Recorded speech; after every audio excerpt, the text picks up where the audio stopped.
Nous ne sommes d'accord sur quasiment rien. Mais nous sommes d'accord pour dire que tous les SUV de taille moyenne sont tristes, ennuyeux et que c'est de la camelote. Oui, mais, et on en parlait l'autre jour, ils connaissent tout de même un succès incroyable. Et on se demandait lequel on choisirait si on était forcé d'en acheter un. Oui, et sans surprise, nous n'étions pas d'accord. Ouais, et ça a chauffé. C'est vrai.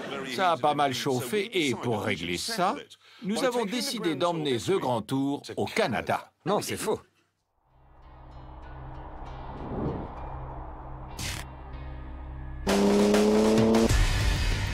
Et nous nous sommes donné rendez-vous ici, sur le circuit Area 27.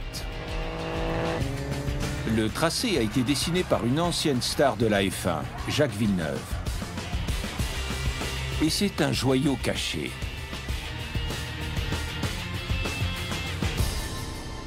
Je vais en faire le tour au volant de ce véhicule, le nouvel Alfa Romeo Stelvio. Il n'y a absolument aucune chance que j'achète cette voiture, parce que la berline dont elle s'inspire est plus rapide, moins chère, plus sobre et plus agréable à conduire. Mais si j'étais forcé d'avoir un SUV, je choisirais celui-là. C'est à ce moment-là que May arrive au volant du Range Rover Velar V6 suralimenté. Là, tu t'es planté. Mais non. Écoute, lors de la saison 1, on a fait un test poussé de 3 grands tout-terrains. Tu avais un Range Rover, Oui. et tu as dit « Il faut être fou pour ne pas acheter un Range Rover, c'est le meilleur !» Alors maintenant, tu vas pas dire le contraire. Ce que je voulais dire par tu t'es planté, c'est deux choses. Premièrement, tu aurais dû prendre un Alpha, et deuxièmement, tu t'es planté sur la couleur. J'en ai vu un à Londres l'autre jour, et il était couleur argent, et il était absolument magnifique. C'est vrai qu'il est beau, je suis d'accord. Sublime, et celui-là est affreux. On dirait que la boîte à gants est remplie de kétamine et de MGMT, et Quoi, le groupe de musique? Non, pas ça, je voulais dire, c'est quoi les lettres? MDMA. MDMA, le réalisateur sait ça bizarrement. Bref, peu importe. Ça, c'est un Range Rover à mi-chemin entre l'Evoque Oui. et le Range Rover Sport. Je croyais que c'était le Discovery, là. Non, celui-là est au bout du chemin. Non, le Discovery Sport est à mi-chemin entre l'Evoque et le Range. Non, le Discovery Sport, Non, attends, il y a l'Evoque. oui, le Discovery Sport d'un côté, Mais non. mais si, Mais pourquoi? parce que c'est le tout-terrain sérieux, pas le tout-terrain Il est pas luxueux. sérieux, je dirais plutôt qu'il Et est le tout-terrain Mais avant d'avoir luxueux, passé c'est en le revue Range le Rover. catalogue très compliqué de Land Rover, Hammond arrive dans un Porsche Macan. Waouh, Hammond, t'es à la pointe. C'est là où tu te plantes. Il se plante tout le temps.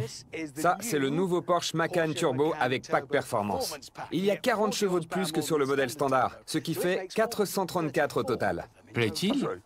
Sous ce capot, ouais. 434? Oui, pourquoi? Et tu as réussi à le faire avancer. Pourquoi? 505!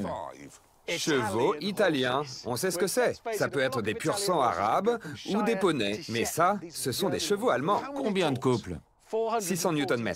601 Nm. Ok, un de plus. Quand même, c'est trop pour une voiture sur pilotis. N'importe quoi. C'est vrai qu'elle est très haute. Mais oui, regarde. Comment ça? Bien sûr qu'elle est On haute. dirait qu'on lui fait peur. Ouh! C'est un SUV. Oui, mais c'est la À ce moment-là, nous décidons de tester la lettre S de nos SUV. L'aspect sportif.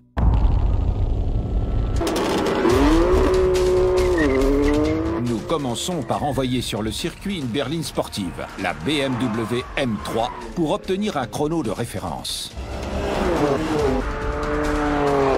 C'est vraiment un bon circuit. Bon circuit, c'est comme fête foraine. Ça va pas ensemble. James, je crois que la plupart des gens ne seront pas d'accord avec toi. J'en suis pas sûr.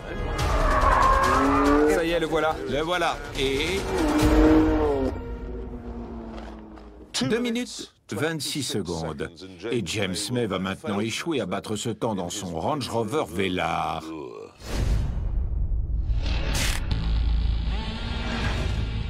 James est prêt à s'élancer.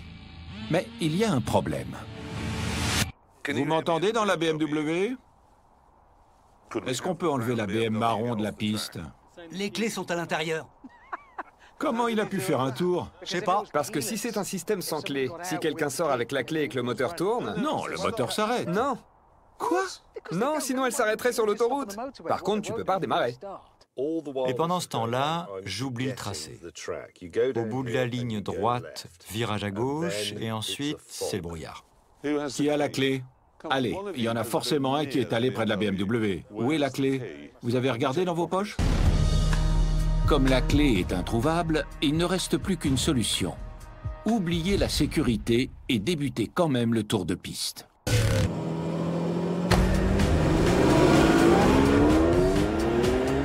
Et c'est parti.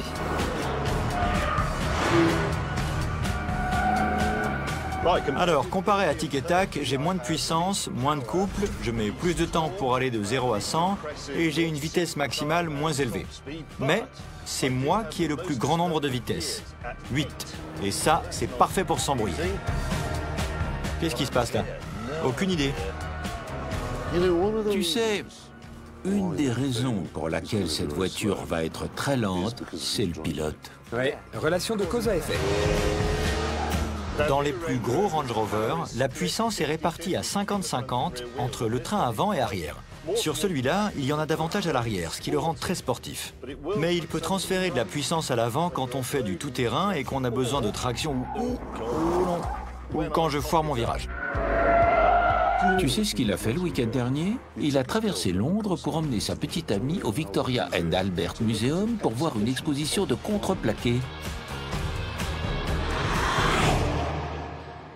Vous en dites quoi? Pilote suivant, Richard Fangio Hammond. Sa femme l'a appelé ce matin et elle lui a dit au premier crissement de pneus, je divorce. 3, 2, 1, partez! Et c'est parti. Wow. Attention quand même à la BM dans le premier virage. Pas de crissement de pneus. C'est le seul des 3 SUV qui dispose d'une boîte à double embrayage. Sur les 2 autres, on est plus près de la boîte de conserve. Donc les vitesses passent comme sur une voiture de course. Tu as entendu? Pas mal, ouais. Joli bruit de voiture de sport. C'est certain, le moteur est à la hauteur. Il dispose d'un carter sec. Il y a l'aérodynamique active. Mais le problème, c'est ce qui est autour.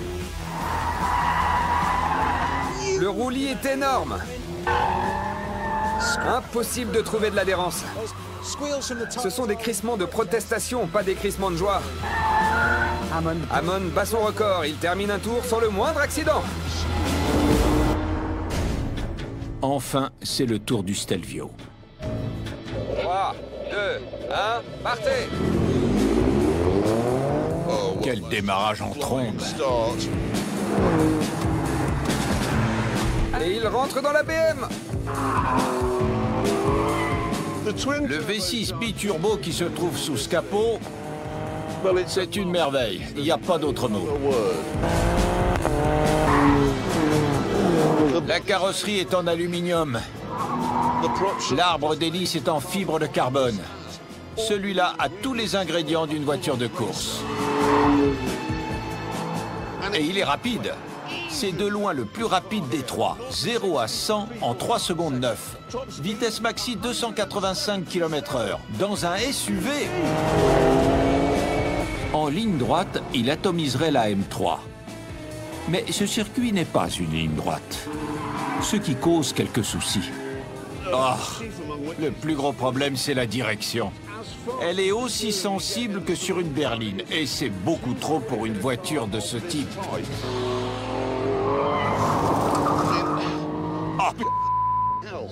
Vous voyez ce que je veux dire? Vous effleurez à peine le volant et elle part dans tous les sens. Et si on ajoute la suspension à débattement long, qui est vraiment bancale, ça devient vite injouable. Wow. C'était affreux. Mais qu'est-ce qu'il fabrique là-dedans? C'était quoi ça? Et il franchit la ligne. Après ce tour rapide mais compliqué, il est temps de révéler les chronos. BMW, 2 minutes 26. Range Rover, 3 minutes 2. Porsche, 2,46. Seulement 20 secondes plus lent que la M3. Alfa Romeo, 2,40. 2,40? 6 secondes plus rapide que le Porsche Turbo. Ce qui prouve, en conclusion, que le plus sportif de ces trois véhicules pas du tout sportifs, Ouais. c'est l'Alfa Romeo. Ouais, d'accord. Bien. Passons à la deuxième phase du test. Et cela consiste à évaluer le côté utilitaire. Et pour ce faire, on va déterminer qui peut faire entrer le plus grand nombre de chiens dans le coffre de sa voiture. Hammond, espèce d'idiot! Quoi? C'est quoi ça? Quand on demande des chiens au Canada, voilà ce qu'on nous donne. Des terres neuves. Mais ils sont gigantesques! C'est pas des chiens, c'est des ours. Oui. Ça copule derrière toi. Oh, arrêtez là. Ça copule! On a 2 chiens qui copulent. Du sexe canin, je veux pas voir ça. C'est dégoûtant. Vraiment, je suis choqué. Nous profitons d'une pause dans le coït pour débuter le test. Grimpe, allez, allez, Dans la voiture. allez. Allez. C'est le nouveau Range Rover. Allez, allez le chien. Oh, ça recommence. Non, mais non. Allez, on grimpe et on entre. Il est jamais rentré dans une voiture et il refuse de le faire. Bien. Pas bouger, hein?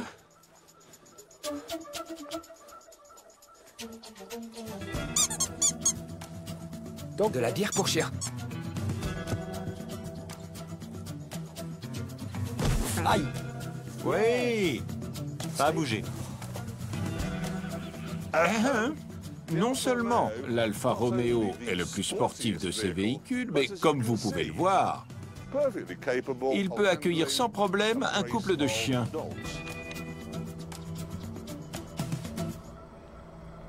Ah. Oui, le problème, c'est le haillon électrique. S'il détecte quoi que ce soit, il s'ouvre. Oui, voilà. On peut pas le fermer. On pourra jamais faire entrer un chien. Oh! Le plus gros des chiens est entré. Bon chien. Oui, mais essaie de le refermer. Ferme ton coffre. Vas-y. Tu vois, il peut pas se fermer parce qu'il est électrique. Ce qu'on a établi pour l'instant, c'est que ces voitures sont beaucoup moins rapides que des berlines sur un circuit. Et que c'est impossible de faire entrer un chien à l'intérieur, à cause du haillon électrique.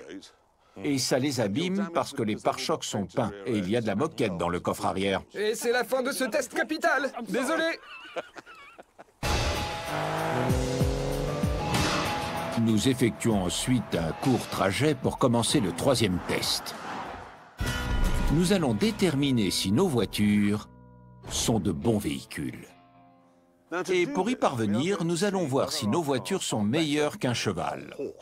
Et voici le cheval.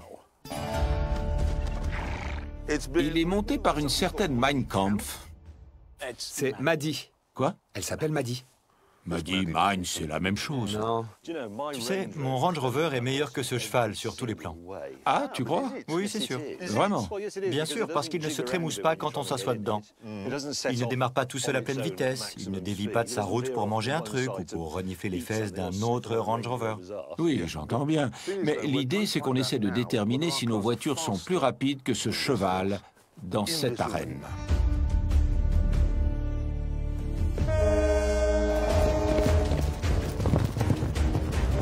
Ceci s'appelle le barrel racing. Et c'est un sport pour les cowgirls. Le but est de faire le tour de 3 barils le plus rapidement possible, tout en portant des Santiago. Elle l'a fait en 22 secondes 69. Voilà son chrono. Je vais maintenant la battre avec ma Porsche. Il faut se rappeler que chez Hammond, les routes ressemblent à ça. Tout ça ressemble à son jardin. Ouais, c'est vrai. Tracteur en panne, vieille caravane, Barrière rouillée. on est chez Hammond. Me voilà prêt à m'élancer dans l'arène. Bien. Pour ça, je choisis le mode Sport Plus. Suspension ferme, garde au sol surbaissé, anti-patinage désactivé. Ok, on y va. 3, 2, 1, partez. Et c'est parti. Du barrel racing. Je fais d'abord le tour de celui-ci. Je vais déjà bien plus vite que le cheval. À gauche maintenant. Quoi? Il est coincé. Eh, surchauffe transmission intégrale. Quoi? Elle est passée en mode secours! C'est un spectacle totalement désolant. Je peux recommencer? Non, le laisse pas recommencer. Non, pas de deuxième essai. Voilà ton temps, 48 secondes 7, ce qui veut dire que cette voiture est 2 fois plus lente qu'un cheval. Ensuite, c'est au tour de May dans le Velar. 3, 2, 1, partez!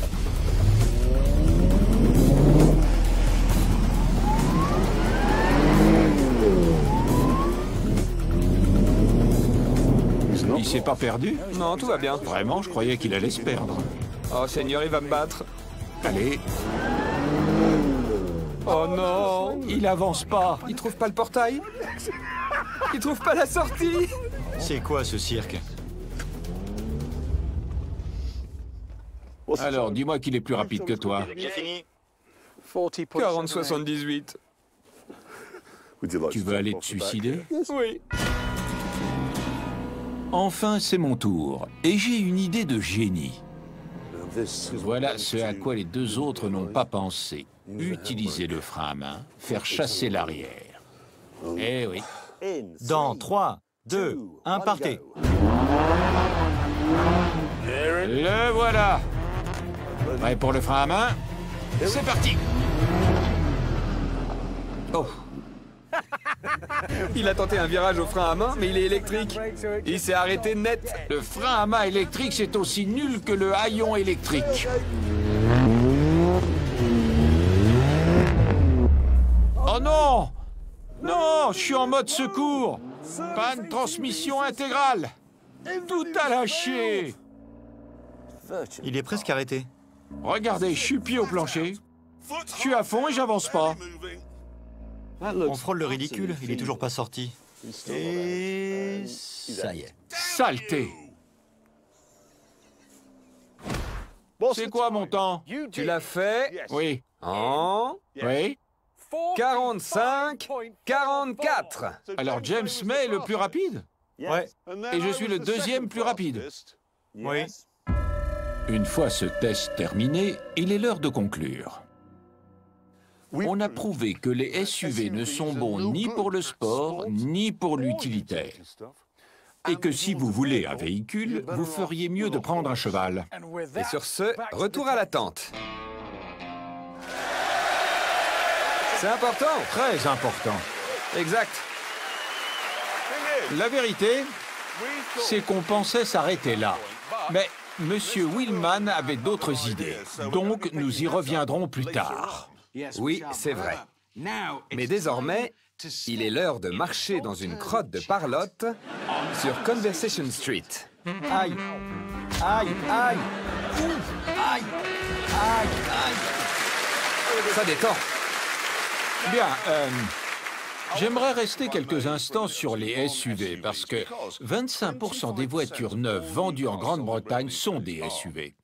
Ouais. Et l'autre jour, je me suis demandé pourquoi autant de gens en achetaient. Et j'ai compris. Si tu es dans une berline ou une sportive et que tu vois un gros SUV qui te fonce dessus, tu te dis, si on se rentre dedans, c'est moi qui vais morfler. Et je ferais mieux d'en acheter un, moi aussi. C'est comme l'arme nucléaire. Une fois que quelqu'un en a une, tout le monde veut s'équiper. Et résultat, Kim Jong-un en a une. Et là, c'est le désastre. Mais peu importe. Que tout le monde en ait ou pas, elles sont vraiment nulles.